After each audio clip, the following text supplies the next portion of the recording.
kay Jacob Christian sa Chen sa taga-Naik. Shoutout po sa taga-Oasis. Yung gusto pala dyan mag-additional code, pihin nyo lang sermon dito na sa Pasay. Salamat sir, sige po. So ayan po si Sir Christian. Ito si Sir Christian is nag-additional po ng code 3. So code C naman po ang kukunin niya.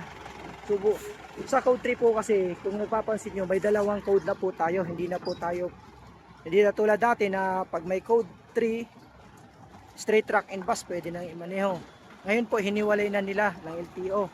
Yung C ay para sa straight truck at yung D ay para sa bus. So magkaiba po ang PDC po nun. So kung may plano kayong mag-additional code, so PDC certificate po ang requirements. So kung code C po ang plano nyo, o pwede nyo naman pagsabihin, so mag-PM po kayo para mayroon kayong discount. So nagbibigay ako ng discount sa mga nagre-rekta sa akin. Itong mga estudyante ko na to, rekta po sa akin. So sila yung may mga discount po. Iba yung price kasi ng office at nung sa akin. So PM nyo po yung page ko, sa page ko, PDC by Sermon. Sa mga gustong mag code 8, ayan yung code 8 namin. So ito si Sir para taga Naik. So may kakilala din ako dyan. Shout out sa aking kakilala dyan na si Sir Noel Cabalin sa Naik. Naik, Cavite po ito si Sir.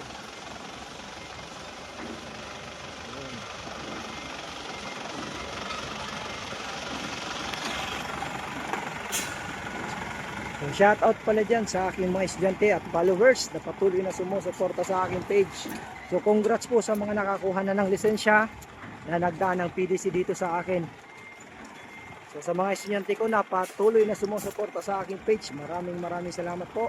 At sa mga nagre-recommenda sa akin, salamat po.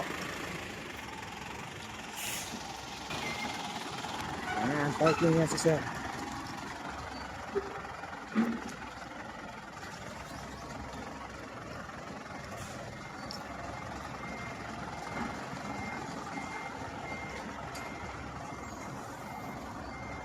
Yun, ayos.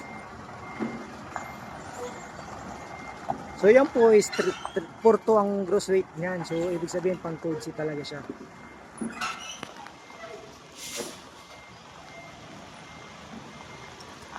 So baka hindi nyo pa po na-check yung bagong code ng lisensya nyo.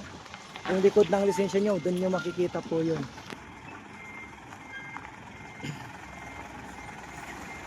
Okay, parallel parking.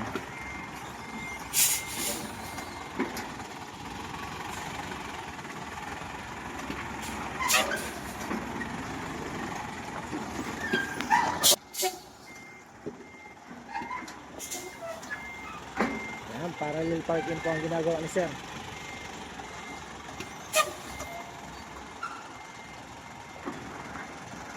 Hop! Yan, ayos. Yan, okay na Sir. So yun po yung mga gusto mga additional code 3 at code 8 PM na po. Maraming salamat po. Nandis po sa inyo na.